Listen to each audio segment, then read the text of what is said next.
أعوذ بالله من الشيطان الرجيم. بسم الله الرحمن الرحيم.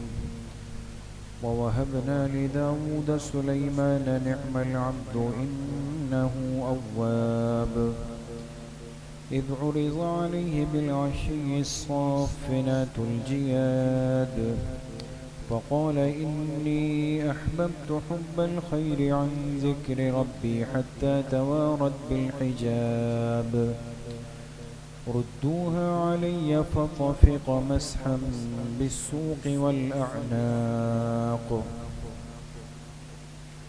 صدق اللہ العظیم.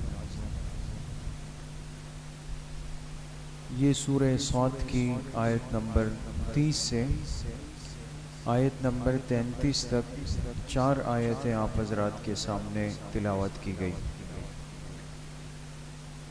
گزشتہ آیات میں اگر آپ کو یاد ہو، اللہ پاک نے اپنے ایک جلیل القدر پیغمبر حضرت داؤد علیہ السلام کا تذکرہ فرمایا، اور ان کے تذکرے سے مقصد یہ تھا کہ وہ ایک چھوٹی سی آزمائش میں آئے. اور ظاہر سی بات ہے کہ اس دنیا میں انسان پر کوئی بھی آزمائش ہو، بڑی ہو چھوٹی ہو، لیکن ہمارا ایمان عقیدہ ہے کہ وہ کس کی طرف سے؟ جی، اللہ پاک کی طرف سے. چاہے خیر ہے چاہے شر ہے، آزمائش ہے، خوشی ہے، راحت ہے، پریشانی ہے، سب فیصلے اللہ پاک کی جانب سے ہوتے ہیں. تو حضرت داؤد علیہ السلام پر ایک آزمائش آئی جس کا تذکرہ ہوا، اور انہوں نے اس میں کیا کیا کہ اللہ پاک کی طرف رجوع کیا. اب جو آج کی آیات ہے اس میں اللہ پاک نے حضرت داؤد علیہ السلام کے بیٹے، جو خود بھی جلیل القدر پیغمبر ہیں، اور ان کا نام ہے حضرت سلیمان علیہ السلام، ان کا تذکرہ فرمائیں. اور وہ بھی ایک چھوٹی سی آزمائش میں آئے، لیکن انبیاء میں، اللہ کے محبوب بندوں میں بات قدر مشترک وہ یہ ہوتی ہے کہ بہرحال انہو اواب، ہر حال میں ان کا رجوع اللہ کی طرف ہوتا. داؤد علیہ السلام نے بھی رجوع کیا، اور سلیمان علیہ السلام نے بھی اللہ پاک کی طرف رجوع کیا. تو ان آیات کا ترجمہ ہے وَوَهَبْنَا لِدَاوُودَ سُلَيْمَانَ، اور ہم نے داؤد علیہ السلام کو عطا کیا بیٹا سلیمان، ہم نے دیا ان کو بیٹا. نعم العبد، اور سلیمان علیہ السلام کیا ہی خوب بندے تھے. انہو اواب، بے شک وہ اللہ ہی کی طرف رجوع کرنے والے تھے. اذ عرض علیہ بالعشی الصافنات الجیاد، تم یاد کرو جب ان کے اوپر، ان کے سامنے پیش کیے گئے شام کے وقت میں عمدہ اور اصیل قسم کے گھوڑے. عشی کہتے ہیں شام کے وقت کو، صافنات کہتے ہیں اصیل. ہر جانور، جاندار میں ایک نسل ہوتی ہے نا. آپ نے دیکھا ہوگا جو لوگ جانوروں، پرندوں میں دلچسپی رکھتے ہیں، اور وہ کہتے ہیں یہ اصیل ہے اور یہ فلاں ہے اور یہ فلاں ہے، دیکھا ہے نا. تو گھوڑے تو ظاہر سی بات ہے کہ ایک بڑا عجیب جانور ہے. تو اصیل گھوڑے، الجیاد، عمدہ قسم کے گھوڑے ان کے سامنے پیش کیے گئے. فقال انی احببت حب الخیر عن ذکر ربی، تو حضرت سلیمان علیہ السلام ان گھوڑوں کے ساتھ مشغول ہو گئے، تو کہنے لگے میں نے پسند کیا ان گھوڑوں کی محبت کو جس نے مجھے غافل کر دیا میرے رب کے ذکر سے. حتی توارت بالحجاب، یہاں تک کہ سورج پردے میں چھپ گیا. اس لیے کہ عصر کا وقت جب نکلتا ہے تو سورج کیا ہوتا ہے؟ غروب ہو جاتا ہے، ڈوب جاتا ہے. ردوها علیہ، حکم دیا کہ یہ گھوڑے مجھ پر واپس لوٹاؤ، ان کو واپس لاؤ. فطفق مسحا بالسوق والاعناق، اور پھر ہاتھ چلانے لگ گئے، یعنی چھری چلانے لگ گئے ان کی پنڈلیوں پر اور ان کے گردنوں پر، یعنی ان گھوڑوں کو اللہ کے راستے میں ذبح کر دی۔ سمجھ گئے دوست؟ اب یہ حضرت سلیمان علیہ السلام ہے اور پیغمبر بھی ہیں، اس کے ساتھ ساتھ اللہ پاک نے ان کو بڑی عظیم الشان اور عجیب و غریب بادشاہت سے بھی نوازا، جس کا تذکرہ قرآن کریم میں کئی دوسرے مقامات پہ بھی گزرا۔ اگلی جو آیات ہیں اس میں بھی اس کا تذکرہ آ رہا ہے کہ انہوں نے اللہ پاک سے مانگا تھا کہ اللہ آپ مجھ پہ یہ فضل بھی فرمائیں کہ مجھے اپنی طرف سے ایسی بادشاہت عطا فرمائیں جو میرے بعد کسی اور کے حصے میں نہ آئے۔ ایک دعا تھی اللہ پاک سے، اللہ پاک نے قبول فرمائی۔ اس لیے اس دنیا کی جتنی جاندار مخلوقات ہے، لکھا ہے سب پر اللہ پاک نے ان کو حکومت دی، جنات ان کے حکم کے تابع اور پرندے درندے ہوائیں سب چیزیں تابع ہو گئی تھی۔ تو بہت بڑی بادشاہت تھی، سلطنت۔ لیکن یہ ساری چیزیں جو اسباب دنیا ہے، یہ مقبولین اور محبوبین کے لیے تعلق مع اللہ میں رکاوٹ نہیں بنتی۔ ہماری کمزوری یہ ہوتی ہے کہ ہمارے پاس اگر دنیا تھوڑی سی زیادہ ہو گئی تو ہم سب سے پہلے اس کا اثر کس پہ ڈال دیں گے؟ تعلق مع اللہ پر۔ باقی چیزیں آگے پیچھے ہو یا نہ ہو، لیکن معمولات یومیہ متاثر اور ڈسٹرب ہونا شروع ہو جائیں گے۔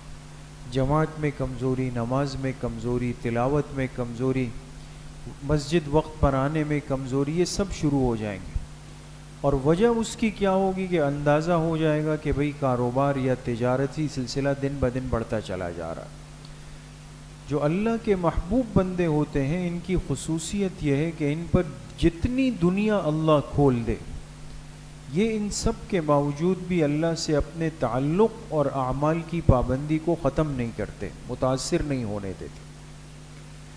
تو سلیمان علیہ السلام بیٹھے ہوئے عصر کے بعد، اور انہوں نے کہا کہ جو ہمارے استبل کے گھوڑے ہیں، چونکہ شاہی استبل ہوتے تھے اور اس میں کسی اور مقصد سے نہیں بلکہ جہاد کے لیے باقاعدہ گھوڑے رکھے جاتے تھے، پالے جاتے تھے، تو کہنے لگے کہ بھئی آج جتنے گھوڑے ہمارے پاس ہیں وہ سب میرے سامنے سے گزاریں۔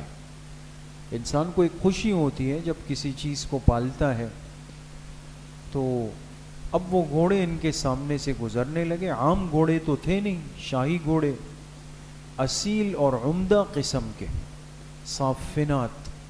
بعض نے لکھا کہ اصیل گھوڑا جو ہوتا ہے یہ 3 پیر زمین پہ ٹکاتا ہے، چوتھا پیر ایسے ٹیڑھا کر کے رکھتا ہے۔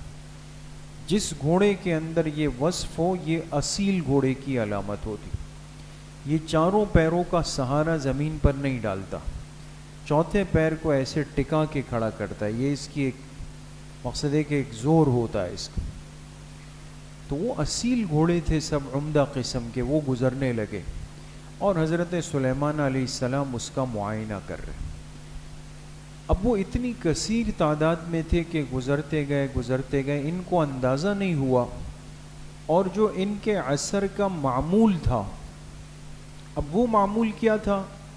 بعض نے تو لکھا کہ یہ عصر کی نماز تھی، لیکن حضرت مفتی شفیع صاحب رحمۃ اللہ علیہ نے معارف القرآن کے اندر لکھا کہ نماز جیسی کوئی عبادت جو اس وقت کا ایک خاص معمول تھا، اور حضرت سلیمان علیہ السلام اس کا اہتمام کرتے تھے۔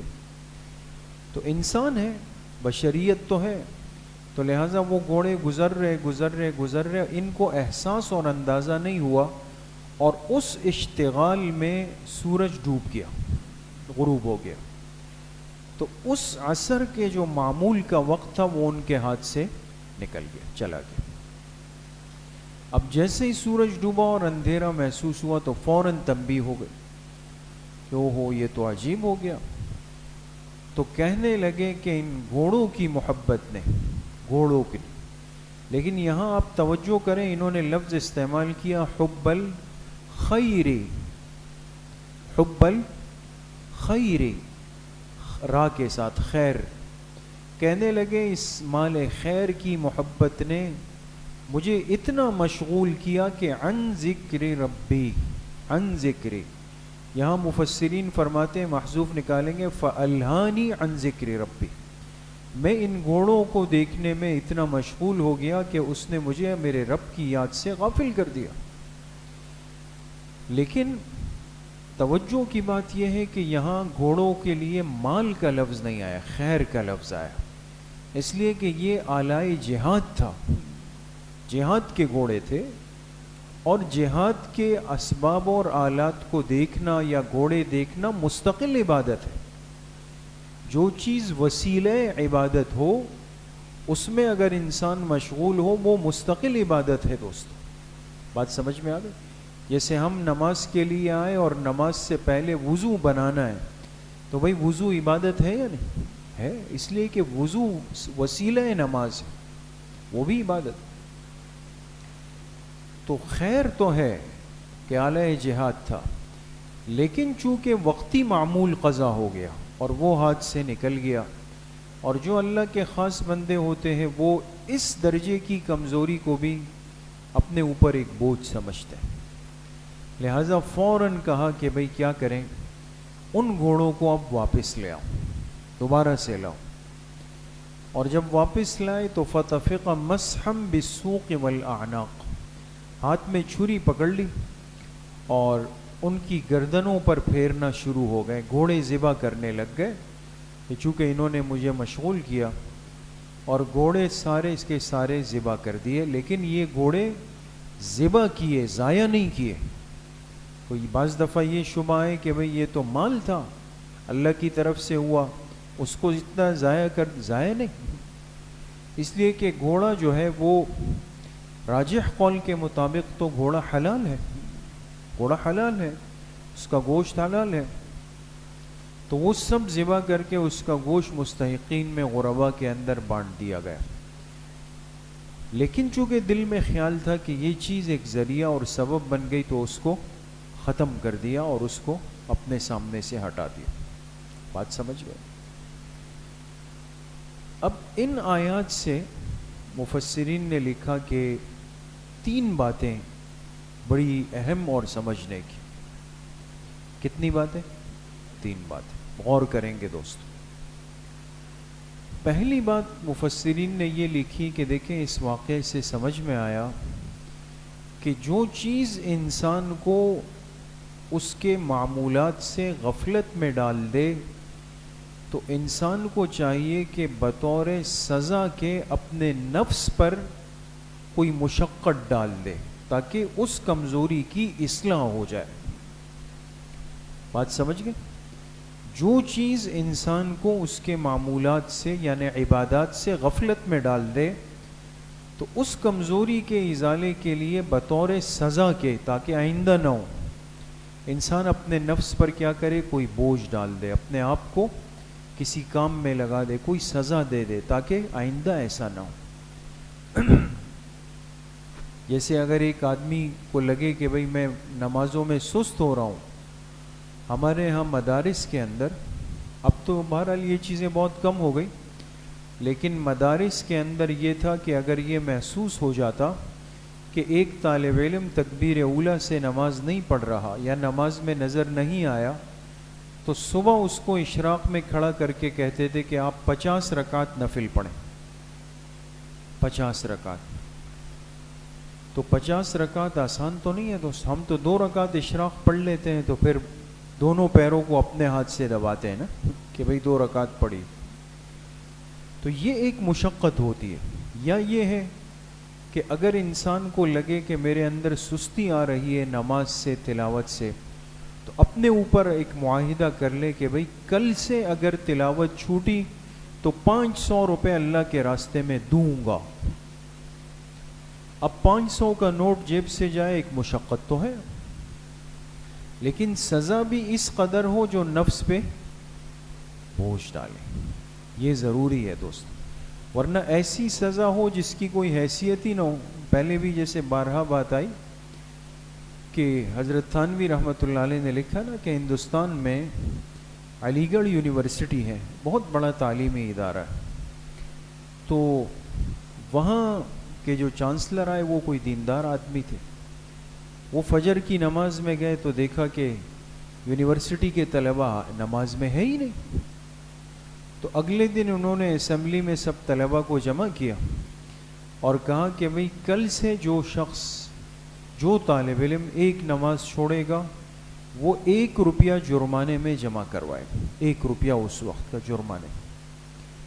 تو علی گڑھ یونیورسٹی میں تو نوابوں کے اور بڑے بڑے لوگوں کی اولاد پڑھ رہی تھی. ان جوانوں نے جا کر کئی مہینوں کا جرمانہ پہلے جمع کر دی کہ بھئی ہمارا 3 مہینوں کا پہلے سے لے لے، ہم تو نہیں آتے نماز. تو حضرت نے لکھا یہ تو بوجھ ہی نہیں ہے نا، اس لیے کہ وہ قیمت اتنی کم تھی اور اتنی بے حیثیت تھی کہ انہوں نے اس کو جا کے پہلے سے اپنے حصے سے ہٹا دی. یہ نہیں، ہر مشقت اور بوجھ کی کیفیت الگ الگ ڈالی جائے گی، اور یہ طے کرنا انسان کا اپنا کام نہیں، بڑوں کا ہے. اپنے استاد سے، شیخ سے، مرشد سے پوچھے گا، وہ اس کی اصلاح کے لیے کوئی معمول اور کوئی طریقہ اس کو بتائے گا. بہرحال تو انسان میں جب معمولات کی کمزوری آئے اور لگے کہ دن بدن سستی اور تساہل کی طرف جا رہا ہوں، تو اپنے نفس کی اصلاح کے لیے اس پر کوئی مشقت اور بوجھ ڈال دے. ایک بات. دوسری بات لکھی مفسرین نے کہ اس سے معلوم ہوا کہ دیکھیں حضرت سلیمان علیہ السلام تو اللہ کے پیغمبر بھی ہیں اور بادشاہ بھی ہیں، اور استبل کے جو گھوڑے ہیں، شاہی استبل کے، تو گھوڑے سنبھالنے والے لوگ الگ ہوتے ہیں، ان کو کھلانے والے لوگ الگ ہوتے ہیں. یہ سب چیزیں روٹین میں چل رہی ہوتی ہے، لیکن اس کے باوجود بھی حضرت سلیمان علیہ السلام نے اس کا خود معائنہ کیا. تو فرمایا اس سے پتہ چلا کہ بڑا ذمہ دار آدمی چاہے وہ کتنا بھی بڑا اور مصروف ہو جائے، لیکن اس کو چاہیے کہ اپنی ماتحتی میں چلنے والے کاموں کی نگرانی خود کیا کرے، اس پہ نظر ضرور رکھے اور اس کی خبرگیری کرے. بات سمجھ میں آ گئی؟ ورنہ تو انسان تو آج تساہل پسند ہے کہ بھئی چلو بھئی یہ کام آپ کر لو، پھر جب ہو جائے بتا دینا، پھر نیچے کیا ہوا کیا نہیں ہوا، کس درجے میں ہوا، کیسا ہوا، کیا چیز استعمال ہوئی، تو ہمارے سر درد نہیں، اس کے نقصانات. اس لیے ذمہ دار سنجیدہ افراد، متحرک بیدار، وہ کیا کرتے ہیں، وہ لگے. آپ نے دیکھا ہمارے حضرت مفتی صاحب رحمۃ اللہ علیہ، اللہ پاک ان کی کامل مغفرت فرمائے، کیسے ایک ایک چیز کے پیچھے گھومتے تھے، ایک ایک چیز کی نگرانی. تھکا چکے تھے اپنے آپ، لیکن جب تک 100% مطمئن نہیں ہوئے، تھوڑا سا محسوس ہوتا، سر پہ ہاتھ رکھتے تھے، بھئی بوجھ آ رہا ہے، یہ چیز غلط لگ گئی، وہ چیز غلط. اس کے بغیر نہیں ہوتا. ہمارے جیسے سست لوگ ہو تو بس پھر تو ہو گیا کام. تیسری اہم بات جو آج کی آیات سے مفسرین نے لکھا کہ ان آیات سے ایک بات یہ بھی پتہ چلی کہ ایک وقت جس عمل کے لیے انسان طے کر لے، بڑی اہم بات ہے، ایک وقت جس عمل کے لیے انسان طے کر دے تو پھر اس میں اس عمل کی پابندی کریں. ایسا نہ کریں کہ اس عمل کی جگہ دوسرا عمل لے آئے، اس کو منتقل کر دے، شفٹ کر دے یا ضائع کر دے. بات سمجھ گئے؟ اس سے استقامت مزاج میں نہیں آتی. اب مثال کے طور پہ طے کر دیا کہ جی عصر کے بعد میں لازمی 300 مرتبہ درود شریف پڑھوں گا، طے کر دیا اور پابندی کرتا ہے. ایک ہفتے بعد کوئی کتابچہ پڑھا اور اس میں لکھا تھا کہ جی سبحان اللہ و بحمدہ کے بڑے فضائل ہیں. فضائل تو ہیں، اس میں تو شک نہیں، وہ مستقل وظیفہ ہے. تو ایک ہفتے تک درود شریف پڑھا، اگلے ہفتے سے کہا یار وہ بھی بڑی فضیلت والے، وہ شروع کر دیتا ہوں. اب درود شریف چلا گیا، اب سبحان اللہ و بحمدہ شروع ہو گیا. 3 دن کے بعد دیکھا کہ بھئی پڑوس کے گھروں میں پانی نہیں آ رہا، اور کہا یار یہ بھی تو بڑے خدمت والا کام ہے، تو سبحان اللہ و بحمدہ چھوڑ دیا. ابھی چلو بھئی عصر کے بعد جا کے ان گھروں میں پانی دے دوں. آپ سمجھ رہے ہیں بات؟ اب یہ سب کار خیر ہے، اس کی نفی نہیں. درود شریف بھی عمل تھا، سبحان اللہ و بحمدہ بھی عمل تھا، کسی کو گھر پانی پہنچانا بھی عمل تھا. لیکن بندے میں استقامت نہیں ہے، نتیجہ یہ ہوگا کہ ہر ہفتے ایک دوسری چیز میں کنورٹ ہوتا چلا جائے گا، نہ یہ رہا، پھر نہ یہ رہا، نہ یہ رہا، سب چیزیں اس طرح چلی. سمجھ میں آ گئی؟ تو کوئی دوسرا خیر کا عمل نظر آئے اس کے لیے دوسرا وقت ڈھونڈے. چلو بھائی یہ عصر کے بعد ہوتا ہے، وہ مغرب کے فوراً بعد 10 منٹ کر لوں گا، عشاء کی اذان سے 10 منٹ پہلے کر لوں گا، فجر کے بعد کر لوں گا، ظہر میں کر لوں گا. کسی چلتے ہوئے معمول کے وقت کو متاثر کرنا یہ سارے معمولات کی پابندی کو متاثر کر دیتے. سمجھ میں آ گئی؟ تو جو حضرت سلیمان علیہ السلام کے عصر کے بعد کا معمول تھا وہ ایک دن رہ گیا، اور رہا بھی کسی امر دنیا کی وجہ سے تو نہیں، جہاد کے گھوڑے دیکھ رہے، لیکن اندازہ تھا کہ ایک وقت کا جو عمل تھا وہ اس دن نہیں ہوا، اس کے بجائے دوسرا عمل ہوا، جو دوسرا عمل تھا اس کو ذبح کر کے بھائی اس کا راستہ ہی ختم. بات سمجھ گئے؟ تو انسان معمولات کی پابندی کرے، جس عمل کے لیے جو وقت طے ہو گیا، تلاوت، تسبیحات، دعائیں، مراقبہ، تعلیم، درس، ساری چیزیں وہ اس وقت کے اندر، اس کی جگہ دوسرا عمل لائیں گے، معمولات آگے پیچھے ہو جائیں. اللہ پاک مجھے بھی آپ سب کو صحیح عمل کی توفیق نصیب فرمائے. انشاءاللہ کل بروز اتوار بعد نماز مغرب سیرت طیبہ کی نسبت سے اور ماہ ربیع الاول کی نسبت سے ہماری خصوصی مجلس ہوگی مسجد میں. مستورات کے لیے مدرسۃ البنات میں آپ احباب سے درخواست ہے کہ اہتمام سے تشریف لیں. الحمدللہ.